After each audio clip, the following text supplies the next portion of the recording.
Hello everyone, my self Manpreet and most welcome to your own channel nursing scoop. So हम कर रहे हैं clinical based questions की discussion and topic चल रहा है साइकोटिक डिसऑर्डर्स का। सो ऑलरेडी इस पे 2 वीडियोस मैं बना चुकी हूँ, so you can watch that video also. So अभी तक अगर आपने चैनल को सब्सक्राइब नहीं करा है तो please do subscribe the channel so that you can receive all upcoming notifications. और अगर आपको वीडियोज़ अच्छी लगती हैं तो वीडियोज़ को लाइक शेयर एंड कॉमेंट पक्का करा करो। सो अभी हम स्टार्ट करते हैं आज की वीडियो के फर्स्ट क्वेश्चन के साथ। सो क्वेश्चन है स्किज़ोफ्रेनिया का। So nursing educator is teaching about schizophrenia. So what statement by the student nurse indicates the understanding of the content presented. So option A है schizophrenia is a disorder of brain, ये तो ठीक है, that can be cured with the correct treatment, but इसका अभी तक cure नहीं है, so this is a wrong statement. So next is a schizophrenia is a neurotic disorder. So neurotic है जहाँ साइकोटिक है, so this statement is again wrong. So basically साइकोसिस and neurosis में डिफरेंस क्या है, अगर आपको पता है तो कमेंट डाउन करो नीचे। सो नेक्स्ट है single biggest cause of schizophrenia is problem in structure of brain. देखो जो न्यूरो एनाटॉमिकल चेंजेस होती हैं वो स्किज़ोफ्रेनिया का कॉज हो सकती हैं, बट सिंगल बिगेस्ट कॉज है या नहीं ये अभी तक हमें नहीं पता है, बिकॉज कोई सिंगल थ्योरी इसकी नहीं है। So this statement is again wrong. So next है there are lots of potential causes for this disease and this is a continuous to be a controversial topic. Yes, this statement is very correct. So schizophrenia का हम ऐसा नहीं बोल सकते कि कोई एक फैक्टर रिस्पॉन्सिबल होता है। So various factors can cause the schizophrenia, like हम देखते हैं कि न्यूरोकेमिकल चेंजेस हैं जिसमें डोपामिन का लेवल इंक्रीज हो रहा है, then same like neuroanatomical changes हैं, ठीक है, जिसमें ब्रेन के वेंट्रिकल का साइज इंक्रीज हो रहा है, उसमें भी स्किज़ोफ्रेनिया हो सकता है। देन ऐसे बहुत सारे और भी बायोलॉजिकल रीजंस होते हैं, लाइक जेनेटिक फैक्टर भी रोल प्ले करते हैं, और then psychological and psychosocial factor जिसमें आपका एनवायरमेंटल और एक्सटर्नल फैक्टर्स आ जाते हैं। So there are the various causes of schizophrenia, but इसका अभी तक कोई एग्जैक्ट कॉज फाइंड आउट नहीं हुआ है। So the correct option is option D. So इसके साथ हम देखते हैं next question. Next question is a family of a client with schizophrenia asked the nurse that brain imaging study ordered for a client is most likely to find. So patient है schizophrenia का और उसकी brain imaging study के लिए हमने भेजा है। So most likely उसमें से क्या फाइंडिंग हो सकती है ये आपको बताना है, मोस्ट अप्रोप्रिएट रिस्पॉन्स। सो स्किज़ोफ्रेनिया में कौन सा न्यूरो एनाटॉमिकल चेंज हो सकता है? Option A is absent frontal cortex, no, this is incorrect. Then abnormal auditory and optical nerves, so again inappropriate option. Then overactivity of the prefrontal area, so this option is again incorrect. And then option D is it would most likely find the enlarged lateral and third ventricles. Yes, so option D is absolutely correct. तो जब आप schizophrenia के patient का neuro imaging studies करवाते हो तो उसमें से जो वेंट्रिकल साइज होते हैं वो एनलार्ज्ड आते हैं, ठीक है, बट अभी तक हमें ये नहीं पता कि स्किज़ोफ्रेनिया की वजह से वो एनलार्ज वेंट्रिकल होते हैं या फिर एनलार्ज वेंट्रिकल स्किज़ोफ्रेनिया कॉज करते हैं, ठीक है। बट ये है कि हाँ देखने में मिलता है एनलार्ज वेंट्रिकल्स होते हैं प्लस इसके साथ सेरिबेलर एट्रोफी होती है। So the correct option is option D. So the next question is a client diagnosed with the schizophrenia is experiencing anhedonia. So which nursing diagnosis address the concern regarding this patient problem? So patient anhedonia का है और आपको priority बनानी है nursing diagnosis की, ठीक है। सो इस क्वेश्चन के आंसर के लिए सीधा सीधा आपको पता होना चाहिए कि एनहाइडोनिया का मतलब क्या है। सो एनहाइडोनिया अगर होगा पेशेंट में तो किसी भी एक्टिविटी में उसको प्लेजर फील नहीं होगा। सो अगर प्लेजर फील नहीं होगा तो वो उसमें क्या है, परसिस्टेंट सैडनेस वाली फीलिंग रहेगी, परसिस्टेंट सैडनेस होगी अगर उसको लाइफ में प्लेजर ही नहीं मिल रहा, होपलेसनेस है, वर्थलेसनेस की फीलिंग्स हैं। सो इनमें से कौन सा डायग्नोसिस बनेगा? ऑब्वियसली पेशेंट में सैडनेस बहुत ज़्यादा है, खुशी उसको फील हो नहीं रही, आनंद उसको आ नहीं रहा, तो रिस्क ऑफ सुसाइड के चांसेस हो सकते हैं। सो यही बनेगा आपका प्रायोरिटी डायग्नोसिस। सो इसके साथ हम देखते हैं next question. A client on an in patient psychiatric unit refuses to take a medication because the pills has a special code written on it that will make it poisonous. So ऐसा patient को लग रहा है। So what kind of delusion is client experiencing? So आपको delusion find out करना है। Patient को लगता है कि मेरे को कोई ऐसी ड्रग दे रहे हैं जो मेरी बॉडी में जाके पॉइजन कर देगी। So option A is erotomanic delusion. Erotomanic delusion is a delusion of love होता है, ठीक है, जिसमें पेशेंट को लगता है कि the person of higher significant status is in love with him और herself. So delusion of love तो ये नहीं है। देन ग्रैंडियोसिटी, ठीक है, डिल्यूजन ऑफ ग्रैंडियोसिटी में क्या है, जैसे इसके नेम में ग्रैंड है वर्ड, ठीक है, कि कुछ बड़ा। सो इसमें पेशेंट बड़ी बड़ी बातें करेगा, ठीक है, actually this is the exaggerated sense of the self. So इसमें पेशेंट को लगता है कि उसके पास कुछ स्पेशल पावर है, ठीक है, जहाँ वो गॉड का मैसेंजर है, जहाँ फिर उसके पास बहुत ही ज़्यादा पैसा है, ठीक है। इलॉजिकल होता है, ऐसा होता नहीं है। सो उसके जो फैमिली होती है, रिलेटिव्स होते हैं, उनको भी देख के लगता है कि ये क्या बोल रहा है, ठीक है। So that is the grandiosity, ठीक है, बड़ी बड़ी बातें करना।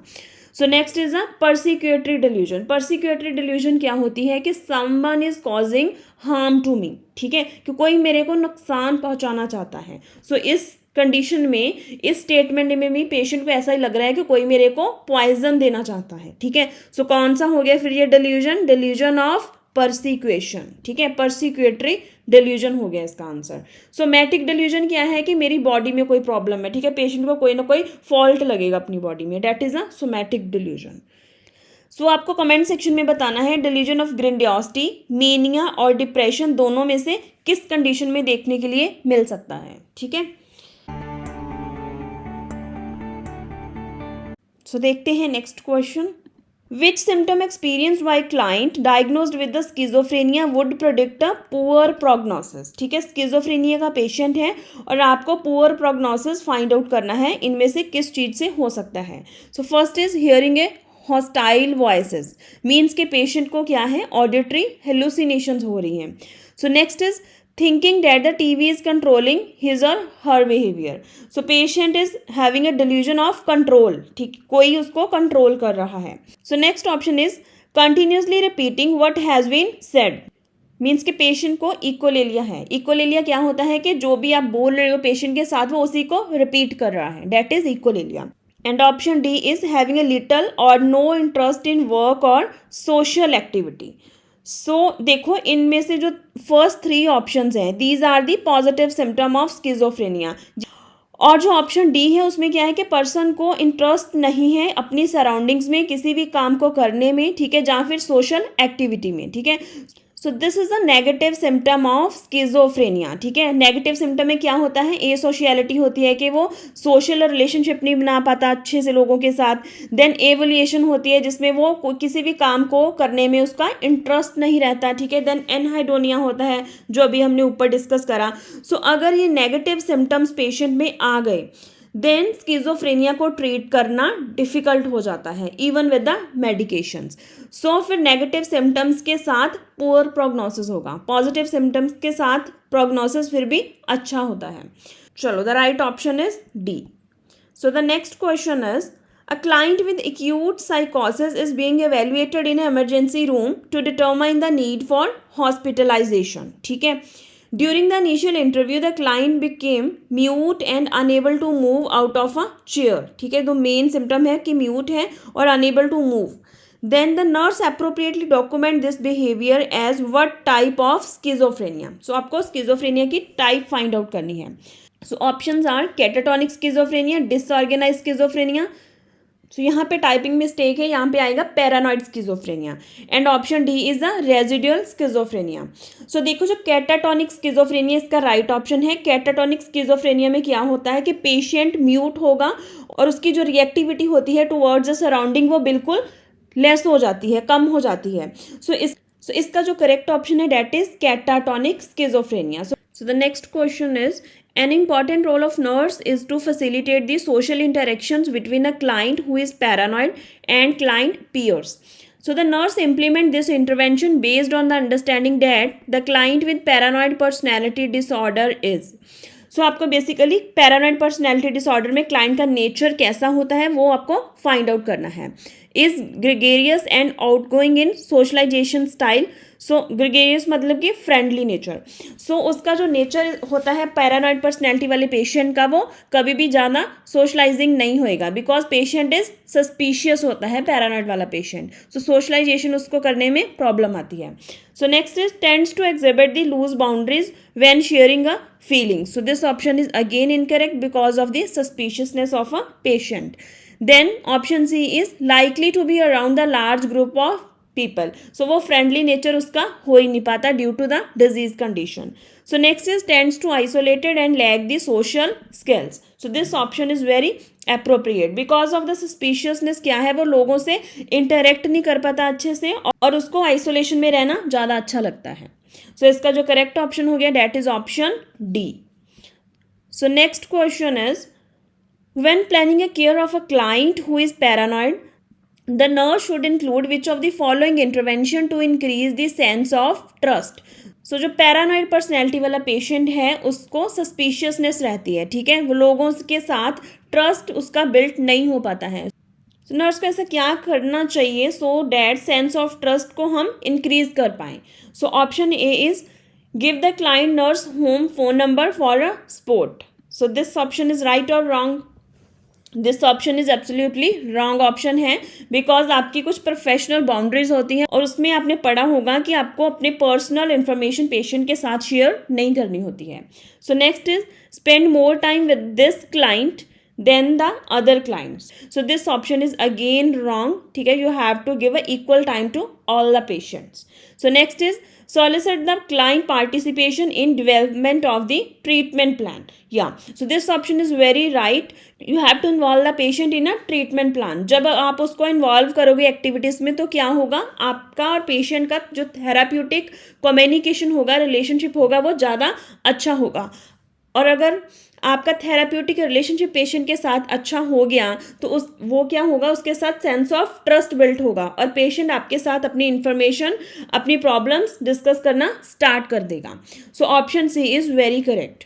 सो ऑप्शन डी क्या है, fulfil all the client request to provide the assurance of active listening, कि आप उसकी सारी रिक्वेस्ट को फुलफिल करने लग जाओ। सो ऐसा भी नहीं होता, ठीक है, जो फर्स्ट प्रिंसिपल होता है साइकेट्रिक नर्सिंग का वो होता है कि you have to set the limits and boundaries on a patient, ठीक है। सो ऐसा नहीं कि आपने उसकी सारी के सारे जो भी वो बोल रहा है वो सारी रिक्वेस्ट उसको एक्सेप्ट करने लग जाओ।